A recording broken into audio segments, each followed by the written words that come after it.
Bueno, pues ya estamos de vuelta y mirando también a uno de los informes que ha publicado en el día de hoy la ONU, la Organización de Naciones Unidas, hablando sobre los alimentos. Dice que los precios de los alimentos a nivel mundial han caído a un mínimo de los últimos 2 años, en mayo concretamente. Vamos a hablar con una de las economistas de FAO, de esta parte relacionada con alimentos dentro de la Organización de Naciones Unidas, Mónica Tothova. Mónica, thank you so much for being in Negocios Televisión. Good afternoon. Thank you. Good afternoon from Rome. In your latest report, Monica, you say that world food prices fall to a 2-year low in May. However, people are still feeling that there are high prices in supermarkets. Even, for example, Dollar General yesterday said people are even relying on food banks because they don't have money to pay the food prices in the supermarket. Are supermarkets not applying discounts in prices that maybe we're seeing in origin? Well, thank you for the question. It's a little bit more complicated than that. What we see in the FAO Food Price Index, the one you cited, it's an index of bulk commodities. Those are commodities in bulk which the countries and the companies are purchasing on international markets. So these are shipments that are going in large quantities on big vessels, etc., etc. So this is a reference point for bulk commodities. And indeed, what we observed in May is that this price index decreased by 22% compared to the peak which it observed in March 2022. The consumers, however, in the supermarkets, when they go out to restaurants, when they buy groceries, they are not buying bulk products. Even if they are buying something which is relatively close to a commodity, such as, for example, you go and you buy flour, that flour, there was a need for energy to transform it from the grain into a flour. There was labor costs that entered. There was a packaging involved because consumers are not buying the products in bulk. They are buying them on a retail level, even if it's for the restaurant sector, for example. So there are all these additional costs that enter between the price of the raw commodity, such as wheat, and the price of the goods the consumers are paying on the supermarkets. So, in other words, in many cases, the share of the commodity, the price of which has been declining, for example, in case of wheat, but it has not in case of sugar. So, the share of this commodity is relatively low in the product that the consumers are buying. So we have these other costs such as energy costs, transportation, labor, that are also impacting the cost that the consumers are paying. Monica, if bulk prices are going down, will this ever transfer to prices on the food of the supermarket?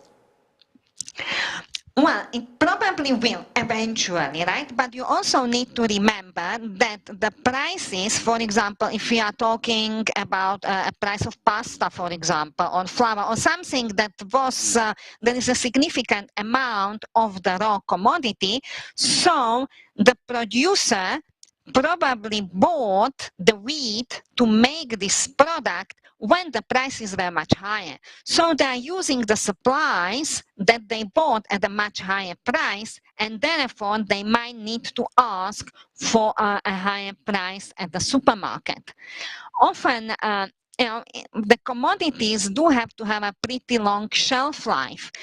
What we see often is that the prices of items that are more perishable, like fruits and vegetables, for example, or eggs, the production cycle of an egg is rather short, that these prices change much more frequently at the supermarket level, changing depending on the prices higher in the food chain.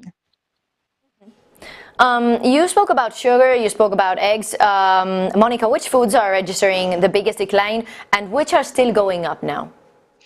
So in terms of commodities, I will only speak about the commodities, right? It's not the what is happening at the supermarket shelf. As we said, there are other factors that are impacting the prices, but in terms of commodities, the cereal prices, the maize and wheat prices are decreasing.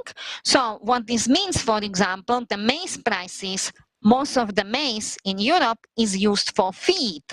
So eventually this lower feed price will transform into lower prices of meat, right? And also dairy products, etc., etc. That is used as feed. At the same time, the vegetable oil prices, again in bulk on the commodity level, decline, and they decline quite significantly because there is a substantial supply on the global markets.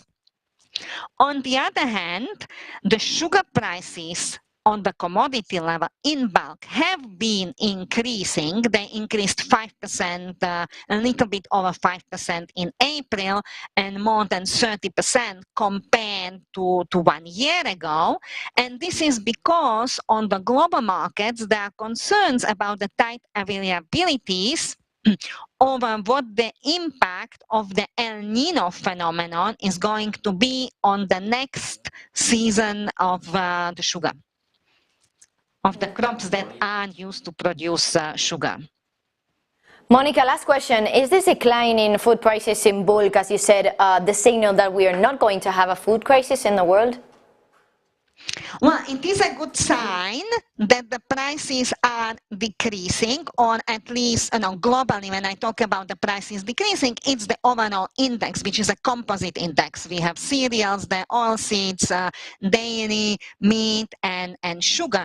So overall, this index has decreased from the peaks, and this means that the countries, the overall price levels have declined, or they remain stable depending on the commodity, and it means that the countries are in a position to purchase adequate supplies on the world markets.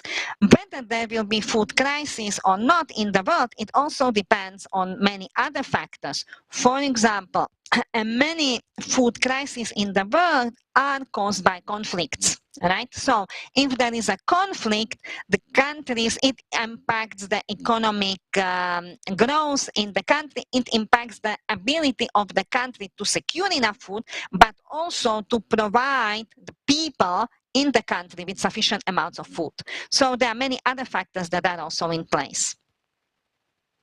Economist from FAO, thank you so much for being in Negocios Televisión. It's been a pleasure to have you here.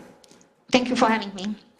Bueno, pues nos decía Mónica que, bueno, de momento estamos viendo cómo esos precios mayoristas están cayendo los precios de los alimentos, pero en las commodities y no tanto en los alimentos que ya están, bueno, pues directamente en los supermercados. Dice que eso, claro, requiere, por ejemplo, un packaging, requieren muchas cosas que todavía están subiendo de precio y que no se está viendo ahora mismo, de momento, en los supermercados. Dice que va a tardar un poco en traspasarse desde las commodities hasta los supermercados esa bajada en los precios. Muy interesante lo que nos contaba la economista de FAO. Vamos ahora con otra cuestión económica.